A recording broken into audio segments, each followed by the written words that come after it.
Problem ya n'wina vo sesi ma nyanyuka, vavasati mi nyanyuka ngopfu. Loko u n'wi komba payslip ku hola mali muni, kumbe i ri na business ku byela ku business ra mina hi n'hweti ri ni nghenisela mali muni, kumbe hi siku ni kuma mali muni ya profit, mi famba mi endletela swikweleti lomu handle kuma ku swikweleti sweswi swi tlimba na loyi n'wanuna a nga koti no swi hakela. Kumbe ti jika tikhamera, loko mi nyika mali munhu i hamba a veka vo ma 3,000 2,000 hi n'hweti. Loko ri business lero yi kuma profit siku na siku a hamba a veka 500 or 200, i va endlela a teka mali liya a ya aka yindlu le ka vona leyi. Loko a aka yindlu le ka vona leyi, papa Zala na mama Zala a va nge n'wi vutisi ku mali yi kuma ku vo to miyela va ku hwi, ivi yindlu yi hela.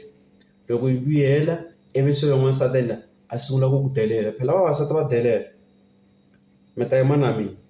I va ku delela n'wansati loko u zama ku lunghisa nyana ku phumunda nyana ritshuri, a teka mpahla a teka na vana a famba kwihi a ya kaya fika ku phela mina mhani a va ni hlongolangi na papa va ni hlongolangi. Kasi wa swi tiva ku leyi ya kona leyi i na vutshamo, tiyindlu leti a nga ti aka leyi hi yena a nga ti aka, a ku zangi ku aka papa yena, ku zangi ku aka vamakwavo wa yena ni ku ake yena hi mali hi mali ya wena. So mi ti vonela, be careful hi swilo leswi vavanuna a hi ti voneleni. Vavasati i titsotsi ti kulukumba ngopfu na mina.